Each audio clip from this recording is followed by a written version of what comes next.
Business with a servant's heart. Welcome to the podcast. Inspiration, motivation takes.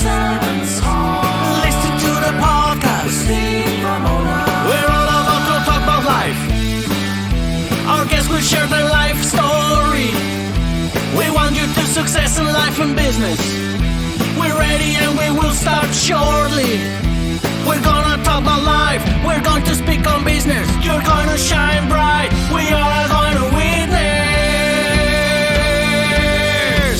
Business with a servant's heart. With hosts Steve, Ramon, and Ray. Inspiration, education talks.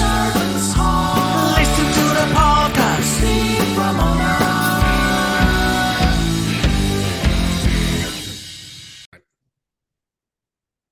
Welcome, everyone, to Doing Business with a Servant's Heart podcast. I'm your host, Steve Ramona. I am so thrilled to have you join us today. This podcast is dedicated to exploring the idea of doing business and living life with a purpose, serving others, and yes, you can achieve success as well. We believe when you approach our work and our lives with a servant's heart, we can truly make a difference. We create this show for you because we want everyone to be motivated, inspired, and educated to make an impact in your world. Start at your world, and then the bigger world will follow right along. Hey, whether you're an entrepreneur, community leader, or simply someone looking for purpose in your daily life, we're here to support you on this podcast. And my guest, I've just talked to him for 5 minutes before the show. You're going to be blown away by this guest. He's great thoughts. Just get your pad and paper out. So while you're listening to him today, I want you to think about how you're going to serve today and what impact you create today. And the key word is today. I talk to people and they go, I listen to your podcast and I forgot. Well, then do it tomorrow. But what I'm saying is, you're listening and you're listening to the recording, who can you serve today? It might be a phone. It doesn't have to be big. Just go serve somebody today. I guarantee you'll be pretty happy when you do that. And today's episode is proudly sponsored by a phenomenal partner, and Pantheon Alliance. Imagine being part of an exclusive community of high-income, successful business owners and entrepreneurs from very diverse industries. Together, we're building a thought leader expertise platform. But most importantly, we want to change the world with this platform. So if you want more information, reach out to me and I can get you more information. And from there, we're going to go right into the show. And you asked me a question. Scott, welcome to the show. I'm still thinking about it. Honored to be here. It's great. You wrote me a question. Why are you so skinny? I got to know the answer to that. Well, it's funny. It was so, I'm trying to think back exactly why I wrote that at that time, but it's one of those things where you go, you know what, life is a contact sport, so you might as well have some fun along the way. I love it, especially when we're in the right pads, you're protected, you're going to flourish. So the big question, and I talk to people, business owners, entrepreneurs like you do, sales and serving going together. How the heck do I do that? Well, ultimately, sales is serving. And let me explain why. Quite simply, I specialize in the 4 words of the selling process: identify, problem, provide, solution. That's all selling is. And so if you understand that selling is ultimately serving, what I mean by that is somebody has a challenge in their life, a problem in their business. They've got some situation that is not ideal in their world. And when you ask them about that, when you learn about it, when you see how could it be better if you didn't have that challenge, and realize that their business would be better, their life would be better, their marriage would be better, their relationship with their kids would be better, then it's provide a solution.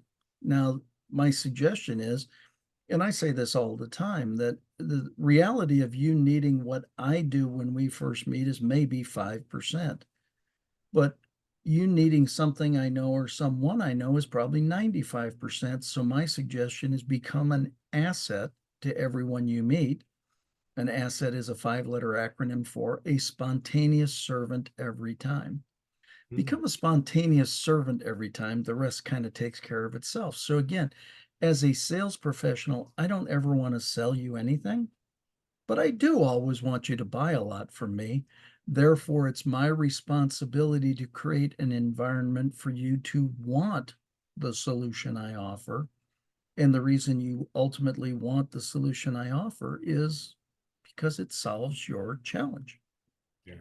I'm a people asset guy. That's a phrase I use all the time. So when you said that, we're so in line because we all are. Whether you're the housemaid working, the maid working for one person, or the guy with 100,000 employees, we're all in the people asset. So I love that asset. I'm gonna actually, audience, you should borrow that. Get your pen and paper, write that down. Say that one more time. Asset is a spontaneous servant every time. So become an asset to people as you meet them. In other words, be of service. My first question is, how can I serve you? How could I be of service today? And believe it or not, people will actually share how you can serve them. So you're exciting people right now. I can hear them in the audience. Half kidding, but I know you are because you're exciting me. But somebody goes, well, how do I change my mindset to use asset as an asset to me? Well, so I was very fortunate. Probably 17 years old, I read See You at the Top by Zig Ziglar. And there was a quote in that book that forever changed my life and actually set the course of both my career and my life. And that quote is, you can have everything in life you want when you help enough other people get what they want. And it just hit me the second I read it for the very first time. It just like penetrated my heart. It was like, that makes all the sense in the world. I can have everything in life I want. So, I mean, it starts out that you're going to be rewarded well. So what do I have to do to be rewarded well? Help them get what they want. Well, that would be a great thing to do. It'd be nice. It would be gracious. It would be fulfilling. And then I'll get what I want. It all works out great. Yeah, it's a win-win, the best one in the world. I think serving an asset is a skill set. Can anybody learn this skill? Absolutely. The first thing you have to do is make a decision. A decision, the word decision comes from the Latin of decidere, to cut off. You have to cut off other choices. If you want to be of service to people, you first have to make a decision that you want to be of service to people. So then you cut off those things that aren't of service to people. So again, you are so gracious to offer the opportunity to be on here. How can I be of service to you? Number one. How can I be of service to the audience? Number two. And ultimately, I'm third. I'm third in this equation, but I trust that if I serve you well enough and I serve the audience well enough, the law of reciprocity will kick in. Oversimplified, that says, typically, if I do something nice for you, you'll do something nice for me. Life is good. The Think and Grow Rich law of reciprocity and law of increase, or that's what changed my life, is law of increase. Yep. So let me ask you, you definitely are an expert in this, and I did your background, and you've done many years. It's not like you're starting this career. You have a lot of years, and I don't need to say how many, but enough to know. How do you respond to, like last week, I'll tell you a story. Somebody reached out, I jumped on a call, and didn't realize they were pitching me their service. It became a sales, and I wasn't even aware of it. It wasn't framed. How do you handle that? Well, you handle it graciously, because the reality is most people, many people, however you'd like to describe it, are going to do the exact same thing because unfortunately that's the way they were trained, as opposed to creating a relationship first. So I had somebody last week ask me, they said, you've done over 3,000 live events and you're calling me because I specialize putting people on TEDx stages. Why the heck would you call me? And I said, well, for a couple of reasons. Number one, to learn what you do and how you do it. And number two is because I suck at reading minds. I have no idea who you are or what you do. And so who am I to assume that there's not a relationship that could be created here. Well, as it turned out, after a conversation, he needed to know somebody I knew. And he had been trying for months to get a hold of this person. I said, well, he's a friend of mine. You want me to call him? He goes, you would do that for me? And I said, well, sure. You seem like a nice guy. Why wouldn't I? He goes, but we just met. I said, yeah, well, you passed the test. I mean, you actually are a nice person. You are working to be of service to my friend. As a friend, I can be of service to my friend, helping you be of service to my friend. So I'll make the call. Then that led into us doing a podcast together. Now he's retained me as a client, as a coach for an event that he's got coming up, all because he wanted to sell me. So the reality is, number one, anticipate it. Okay, they're going to come and try to offer you their service. Number two, is it something that becomes valuable to you to learn about anyway? Okay, so now you've gained value because you've learned about something new. Number three, explore the possibility of a thing called collaboration. Hey, you know what? What you're offering me sounds awesome, and you seem to be really good at it. Doesn't apply to me right now, but I actually do have a number of connections that it might be good for. Would you like to continue this conversation? Become a resource to them. And then all of a sudden, the walls go down. Now we can actually explore. Who knows? Maybe there's even an affiliate program in it.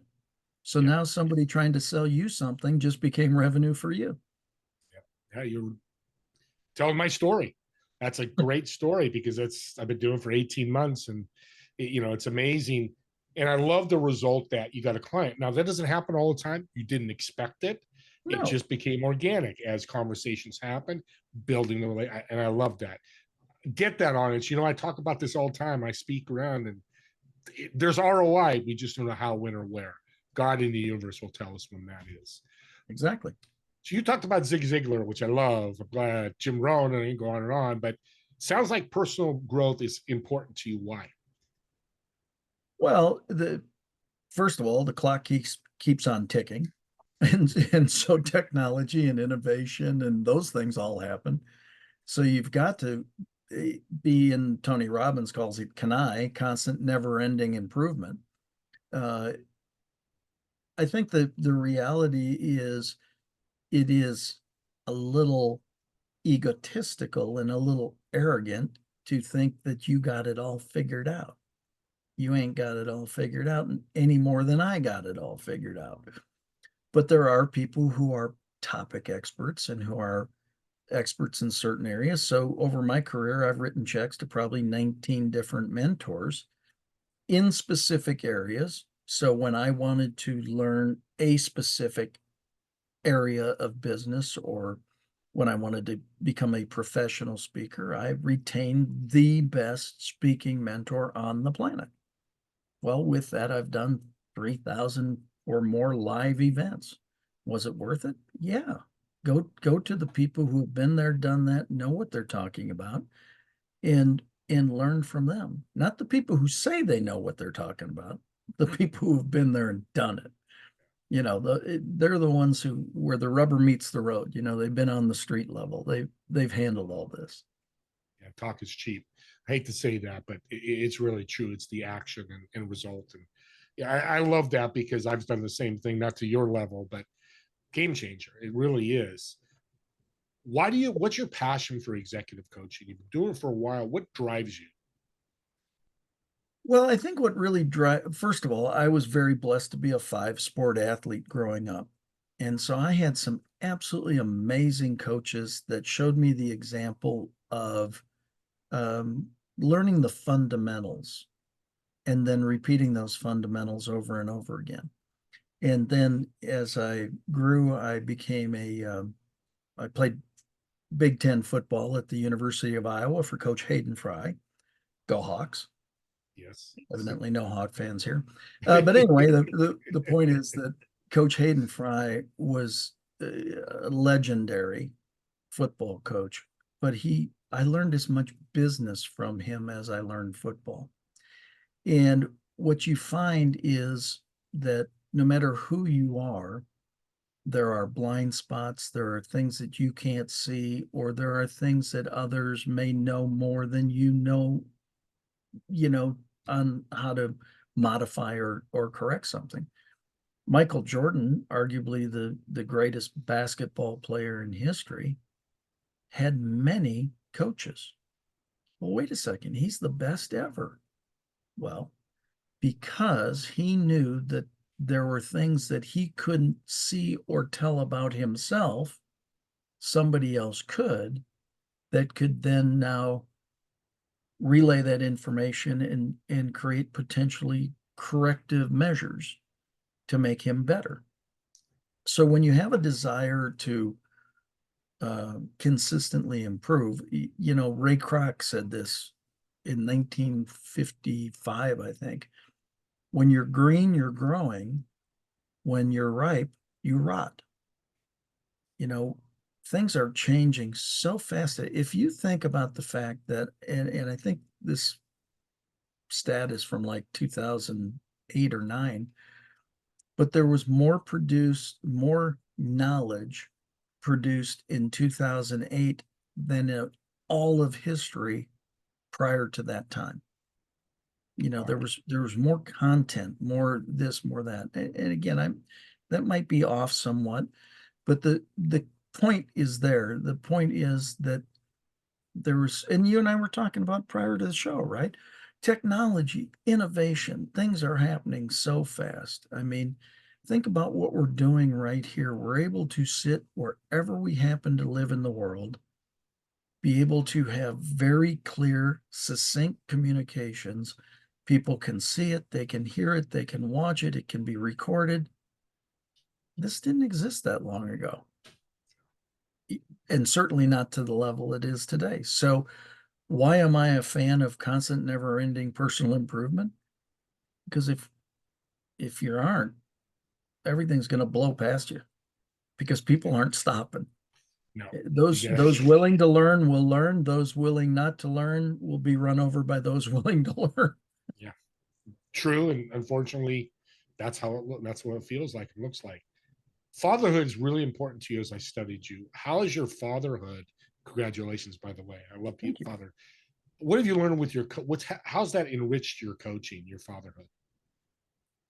Well, extremely humbling, because quite frankly, there was no book on how to become a father. And I don't know that I was a very good one in the early days. And not because I didn't want to be, I just didn't know how to be. And man, I made a lot of mistakes along the way. But that's why I'm so proud of my kids and what they've been able to accomplish. Because even with me jacking some stuff up, they're amazing. I just want to grow up and be as good as my kids. Yeah. So how does it enrich you?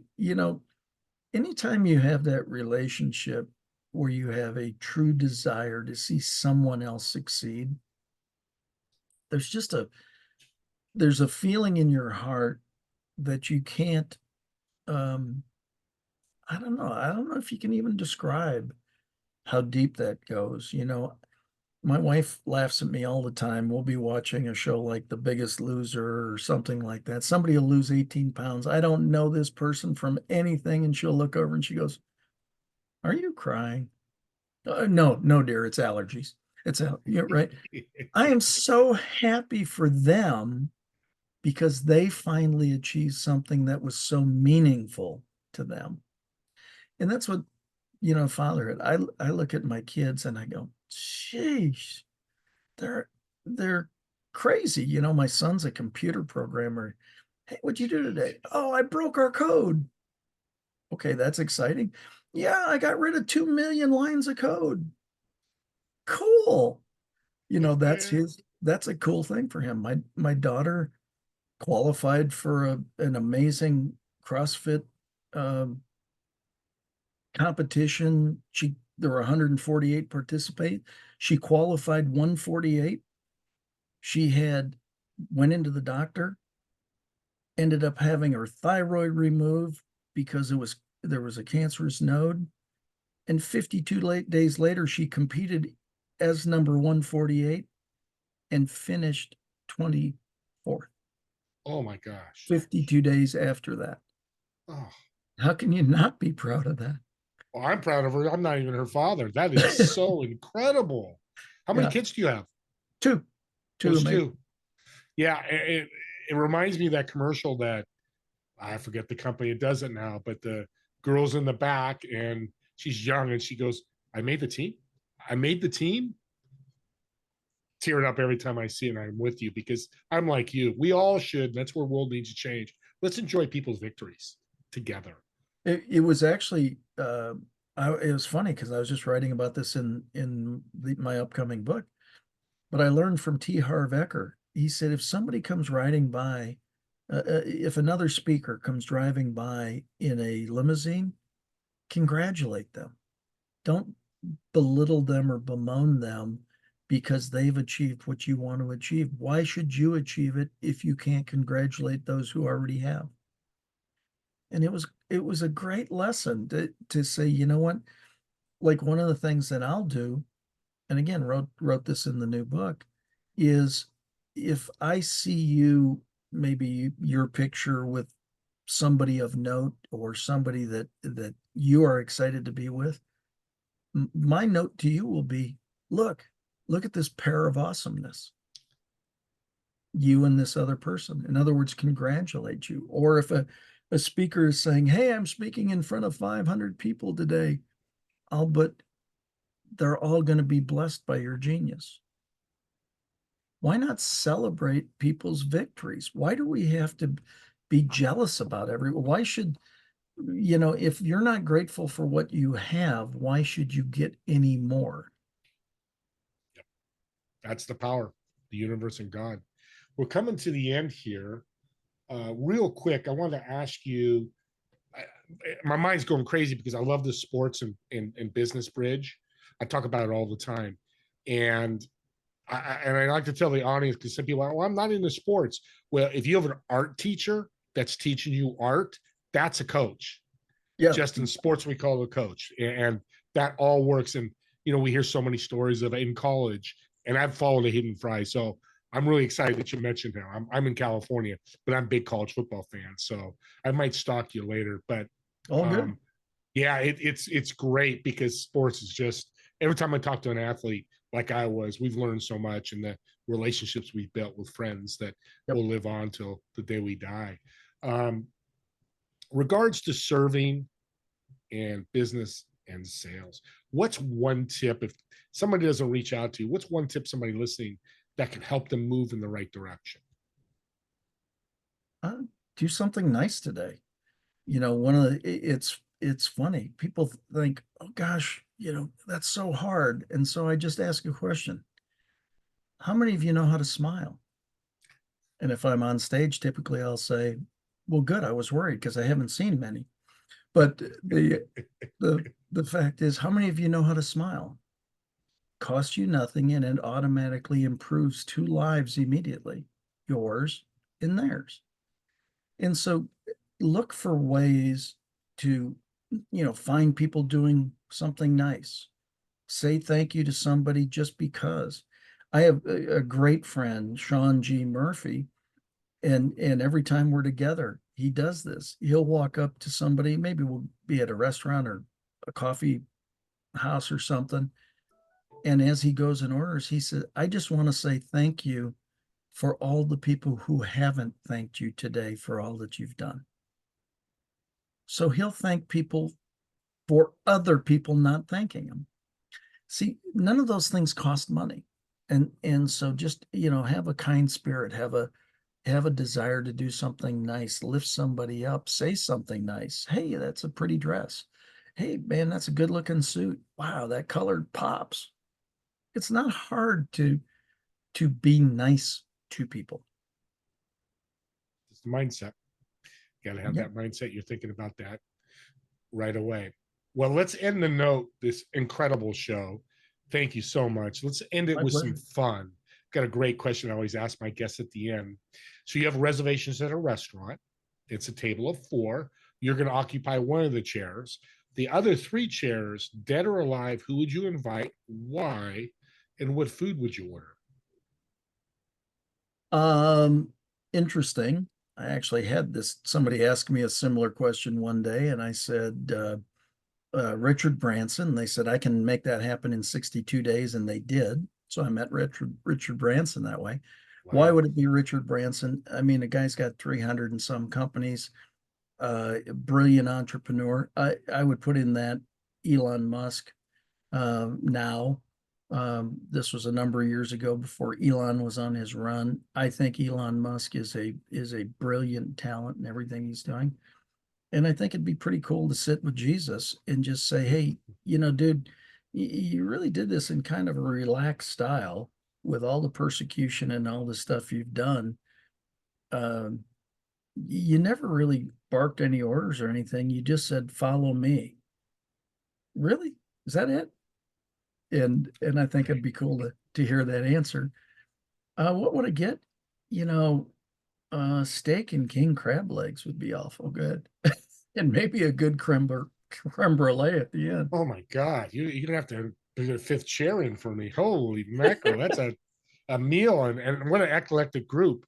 Sometimes Elon Musk thinks he's Jesus, kind of half kidding, but I love Elon Musk. Again, let's look at not the political side of it, but Yeah. just the mind. And like Steve Jobs caused uproar and chaos, but what a mind. What a Yeah, mind. I mean, Same I type of think thing. the biggest thing is who do you have opportunity to learn from and potentially emulate and or pass along that knowledge to be of service to others. I mean, that ultimately it's a long list. There's plenty of people that could have been on that list. Yeah, yeah, and it's good. I'm the same way. Well, Scott, name you have a book out already. You got a book coming. Where can we find these books and what's the name of them? Well, the new book is called Endless Connections: Creating Authentic Relationships That Matter. And I've been told by a couple of people in the book that this is actually my life work, my ministry, to help put the generations together, to get them to communicate to each other, and to help them understand why they're having a hard time, and that having a hard time is okay. Now it's time to get through that and around it. You could get that at endlessconnectionsbook.com. You can reach me at scott@scottschilling.com. I don't hide very well. I don't try to. Just if you have any questions or anything has come up from our time together here today, I'd be honored if you send me the questions and I will get back to you. Thank you, Scott, so much. This has been an incredible show. I appreciate you so much, and you're a kindred spirit, and I love talking to kindred spirits. Audience, if you have, I'll have all this information in the show notes, so you have access there. If you don't have access or reach out to me, I'll connect you with him. I suggest you, I'm sure he'll jump on a 15-20 minute call. I don't want to speak for him, but talk to you about this serving and sales. It's a game changer. It's changed my life completely, so I'm living it. And I want to remind you about my TV show, Together We Serve, every Friday, 2 p.m. Pacific, 5 p.m. Eastern, live on Apple TV, Roku, Samsung, LG, all those TV streaming services. Get my big old mug on your big 70-inch screen TV, but I'm sure you're going to be looking to the guests more than me. And as always, me and Scott want to thank you guys so much for watching and listening to this episode of Doing Business with a Servant's Heart. We'll see you on the next episode. You all have a great day. Thank you all.